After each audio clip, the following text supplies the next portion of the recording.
Hello, everybody! Welcome to another edition, possibly the first proper edition of Flash Talks of 2025, and it's nearly the end of Jan. How did we do it? How did we get here? But we are here. So I want to thank you all so much for your support for the last 12 months or so. And the reason things have dried up a little bit on here is because, it's not just Scott Mills and DJ Spoonie and Trevor Nelson starting new shows and all the big hype. Me.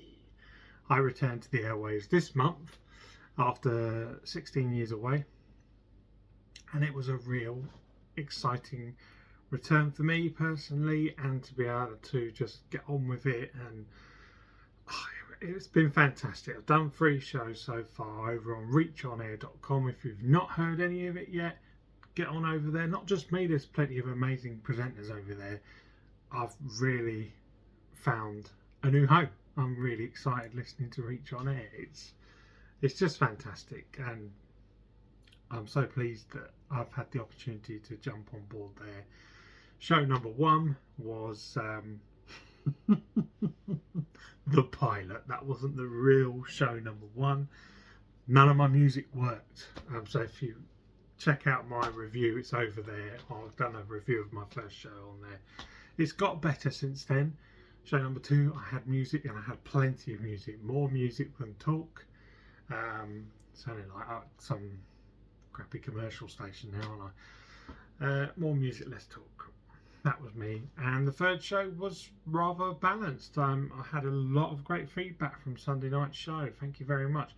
It's one of those weird ones because I felt personally it wasn't, out of the 3, even though the first one was a car crash, I managed to get through an hour and 40 minutes of just talking because I had no music. And the third broadcast, I don't know what it was, it just felt like something was missing. But I've had real positive feedback, so thank you very much for that. But enough about me. It's time. I promised this at the back end of last year, and I just haven't got round to it because of launching a new show and doing all the radio stuff over there. It's really taken my attention away from here, Flash Talks, and I wanted to really start. I've got so many, the notepad is filling up. I've got so many episodes I want to talk about and do, particularly in radio as well, because there's been a lot going on in the industry at the moment. So hold on to your butts, folks. Right, it's 2025, as we know, breaking news. Now, please like, share and subscribe to the content. If you haven't done already, please do. I would really appreciate it. Thank you very much. So I'm going to do a run through in this episode of where I think radio is going to go this year and maybe even beyond. But we're specifically looking at this year, and we don't hang around too much if you're not a fan of the BBC, because it will be mostly revolving around Radio 1 and Radio 2. But I will have a look at the other stations as well, and my predictions, Mystic Flash, on what's going to come this year. Okay, so we'll start with BBC Radio 1. First big earth-shattering prediction from me. Is it earth-shattering? Maybe, maybe not. Dean McCulloch will leave BBC Radio 1, leaving to a station like Hits, possibly. If anybody heard his first show back on air after being in the Jungle, he got a lot of flack in the Jungle, and some of it was probably quite right because it came across quite performance-like, dramatic-like, but he has that background anyway. And when the camera's on, and if you've done drama or whatever, you got to get the airtime. You're just going to have to do it. Unfortunately for him, it didn't pay off because he didn't win the show and he went out quite early.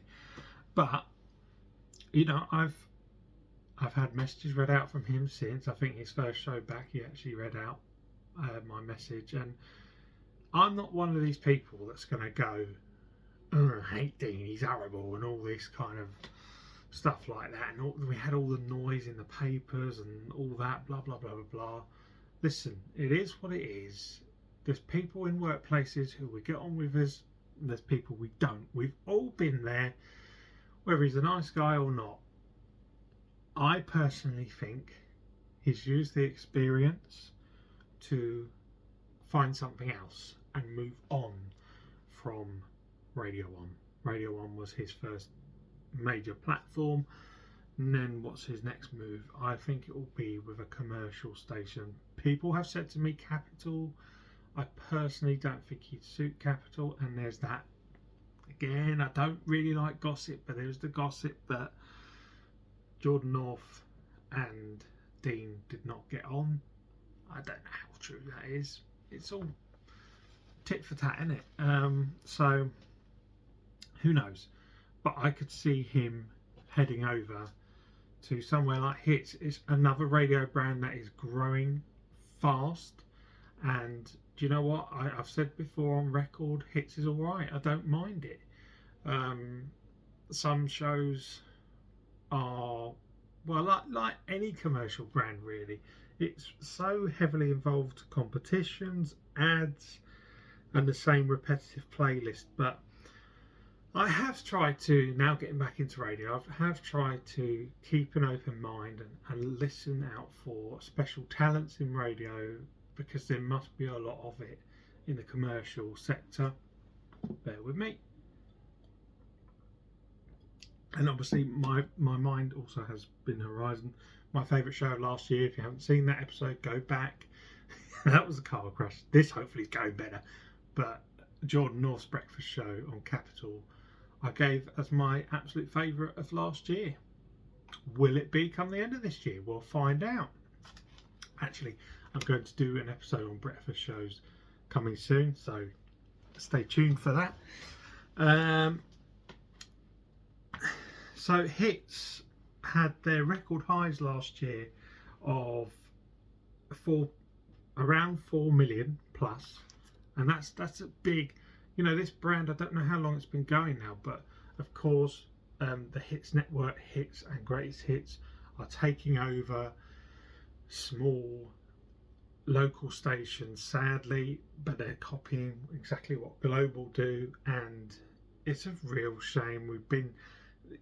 I could do if you want me to do an episode on it, I will. I think it's a tragedy that this has happened, but it's the way the industry is growing, and the industry is booming. Radio has a total of, what was it, 50 something million listeners per week now. I mean, it's crazy figures really, and for all the criticism we have of them taking over and people losing their jobs, it's absolutely devastating. Especially, you know, I'm now back in the business, kind of, you know, I'm doing this for a laugh, but it is my dream to work in radio, and I hope one day it will lead to a job at moving on from Reach. But I'm just getting a foot in the door, and I will be wondering, where are these opportunities going to come from? Because you just don't know anymore, unless you're goddamn amazing. Are you going to get noticed by the BBC, Global, and Bauer, and all the rest of them? I think they're the three heavyweights, aren't they? I don't think there's many others. Correct me if I'm wrong. By the way, do you like the mic piece? And you may be wondering, oh, it's looking quite slick. It's not even plugged in. I just thought it would look nice for effect. The quality of the mic should be working nicely though, because I've got one of my other little YouTube mics on. So keeping with BBC Radio 1, I can see, again relating back to the Jungle, because of course we had the two Radio 1 presenters in there last year. Very random that was. And I can see this is another big, whoa, are you sure about this, Flash? I could see Ricky, Melvin, and possibly even Charlie leaving Radio 1 this year. I know, going back on the past, a few figures, I know it's the least listened to show on the station in terms of the daytime lineup. And I just think maybe, you know what Aled's like? He loves a schedule shuffle. I think most of us radio nerds love it, particularly Radio 1 fans. We love a schedule change, and I could see it happening. Now, possibly where I said Charlie, bearing in mind Ricky and Melvin's age as well, I know the BBC have this thing about age. They always have done, and they will look at whether Ricky and Melvin heading towards 50, let's be honest. No offence to them. I'm sure they're both bloody nice blokes. But historically, it's not a good look for Radio 1. Unless they get moved to a nighttime slot or whatever. But I can't see where the budget is for it. There's not a lot of nighttime programming at Radio 1 anymore. All pre-recorded.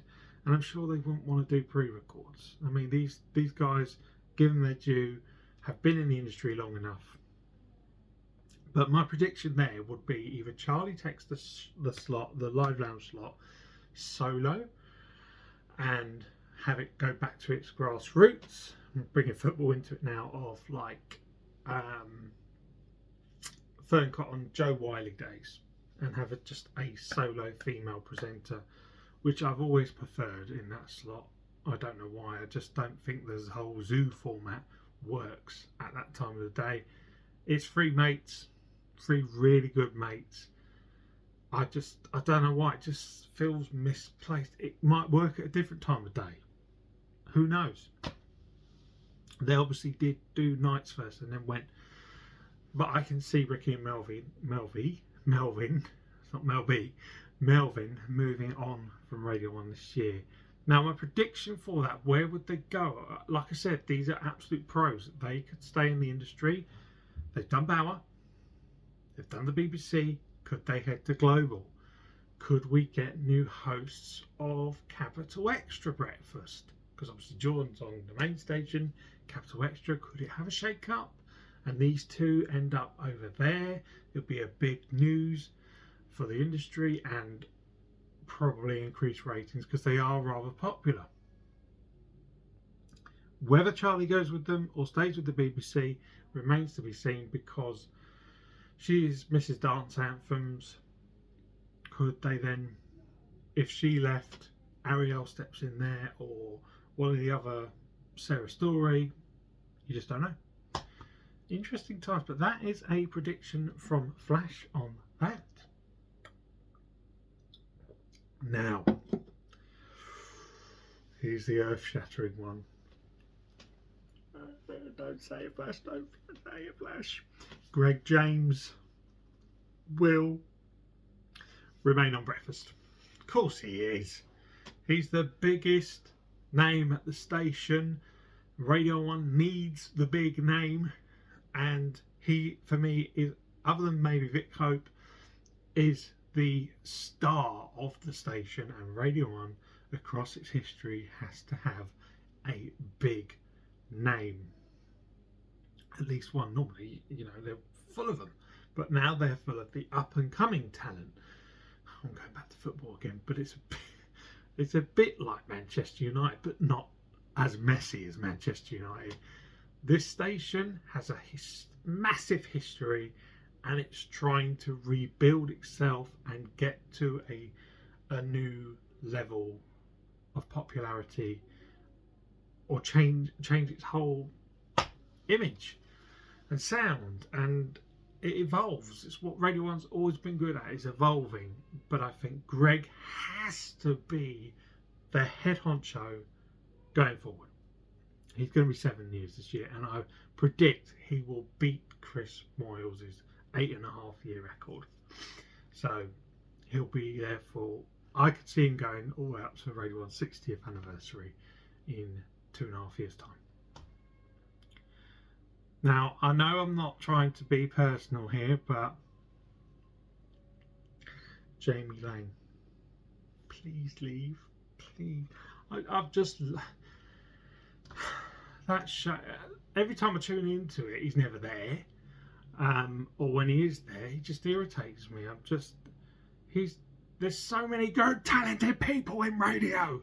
Why him? That's just a personal. I'm sorry, but please go.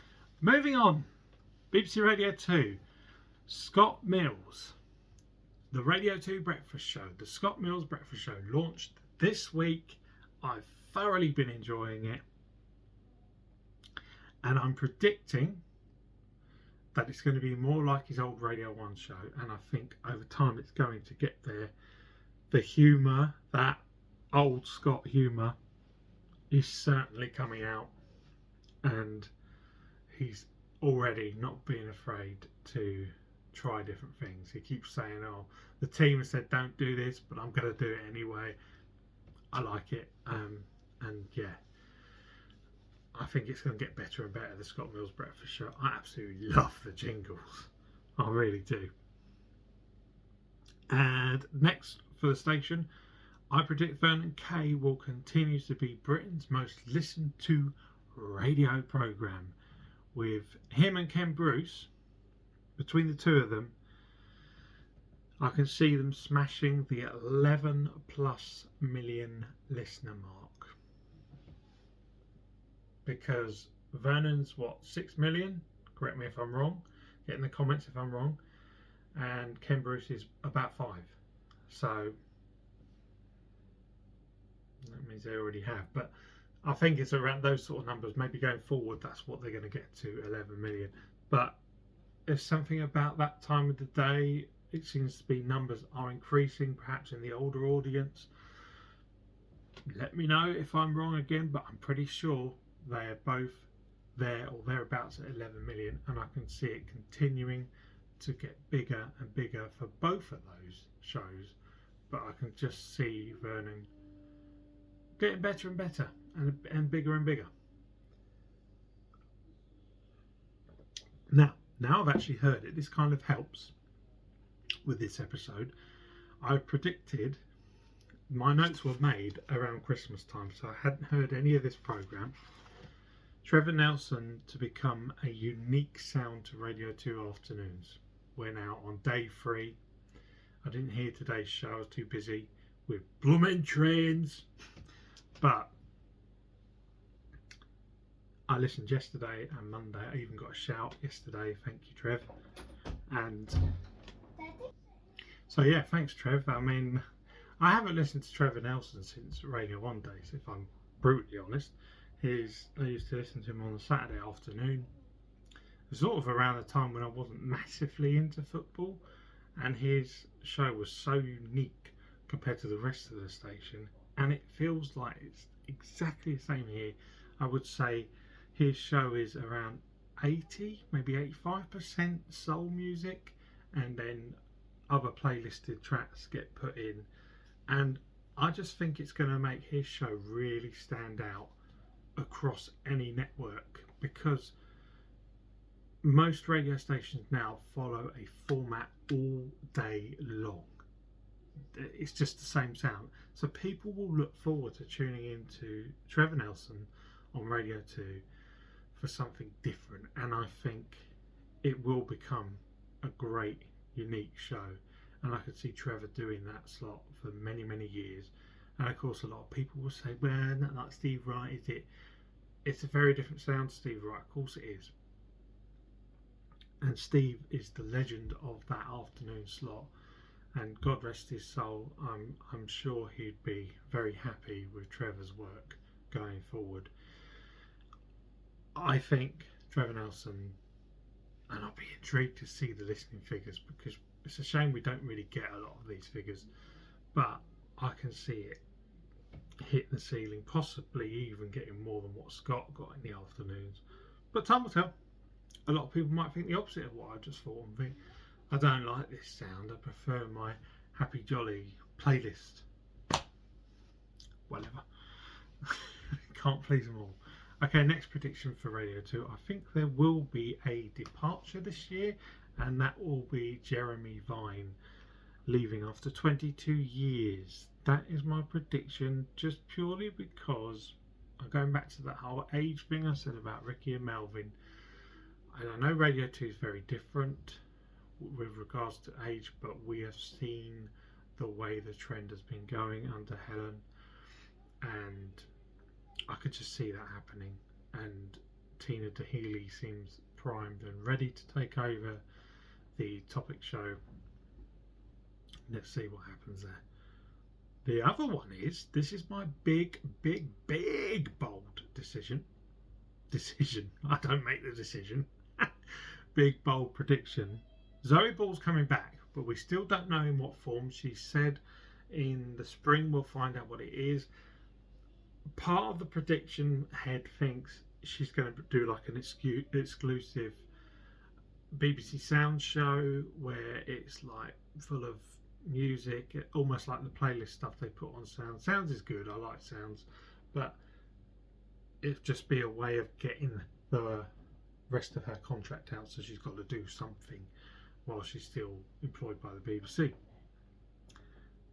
But my big bold prediction is she joins Coxie on Drive. You imagine it, Cox and Ball. So, I knew I was going to laugh at that, but I remember on the 40th anniversary of Radio 1, those two did a show together on Sunday afternoon when they had the day of celebrations, and I was mesmerised by it because they were both sort of just before my time of starting to listen to Radio 1 really religiously, of being breakfast hosts. They were just before. Coxie was a big part of my listening experience growing up, but Zoe wasn't. So could we get a reuniting of the two? And I think it would be quite entertaining. I know a lot of people say with Coxie she's like Marmite. I absolutely love her. In fact, I think I like her now more at Radio 2 than I even did at Radio 1. She's just bonkers and I love it. So that could be a very bold move from the station to do that, and I think they deserve a pat on the back for that. The other thing I also want to say is, as we're going bold predictions, could Coxie leave? And then hence opening the door for Zoe to jump on in there.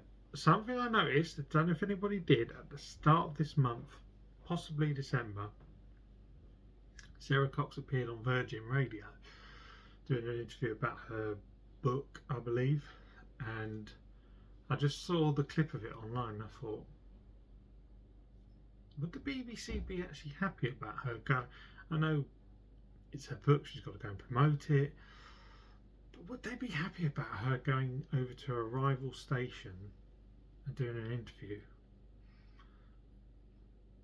Yeah, I don't know contract situations, but is her contract coming up? Is she gonna go over to commercial? I think somewhere like Virgin would suit her if she did have the freedom to go over there, but I think she'd be a massive loss to Radio 2. Really would be. She's just been brilliant on Tea Time. She really has. Now, that's me pretty much done with the BBC. I can see moving on to commercial. I can see the Capital brand growing even more under Jordan North, Chris Stark and Sean Welby, and I can just see it getting bigger and bigger. The same with Heart. This is because they are taking over small stations, and that's why their numbers are growing. Now, I noticed a cheeky little exchange between Amanda Holden and Scott Mills on the One Show last week, of Scott saying he's now going to be hosting the biggest breakfast show in the country, and Amanda sort of, not snapped back, but a cheeky little pop back of, are you sure about that, or whatever she said. I know those shows are very, very, very close now in ratings.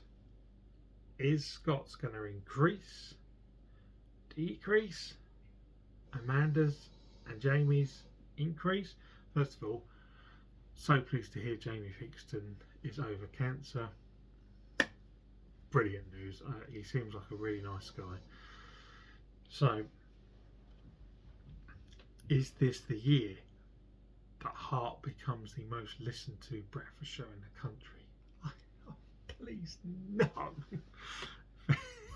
Turn up the feel good. Turn up the feel good. Turn up the feel good. My online radio friend Oliver has said to me something which I will say right now is spot on. Heart is okay for listening in the car if you're going from A to B, because you know you're going to get banger after banger after banger tune wise. But all day they repeat those songs over and over again. The presenters don't have much personality or have the freedom to have that personality. It's competition after competition, ad after ad, and bullshit after bullshit. That's my views on Heart. Turn up the feel good my fucking arse. Sorry, I was trying to stick back from the swearing in this episode, but that's where I am with that. I can see Absolute Radio again getting bigger. Radio X seems to be increasing. These sort of stations are getting bigger. Global have done some incredible stuff recently. They're just increasing in numbers. So, and a social media revolution. Radio is really becoming more of this, more visual. And Chris Moyles predicted it way back in the Radio 1 days when he started doing the visual stuff. He said this is going to take over the industry, and it is, whether it be TikTok, whether it be their own branding apps and blah blah blah. That is my prediction for this. Excuse me, I've had a really hearty meal tonight and I'm now getting indigestion.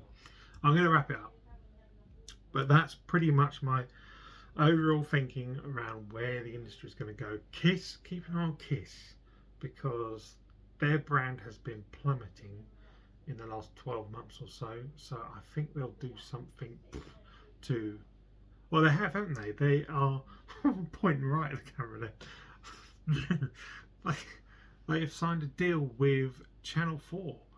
Now they're going to be promoting Channel 4 shows all over the Kiss breakfast show, I read, and that's quite unique. I don't remember any radio station ever having a link to a television station, so I'd expect a lot more advertising of Kiss on Channel 4, and again Channel 4 programs being brought to Kiss. So that's one to look, keep an eye on that when it comes to Radars.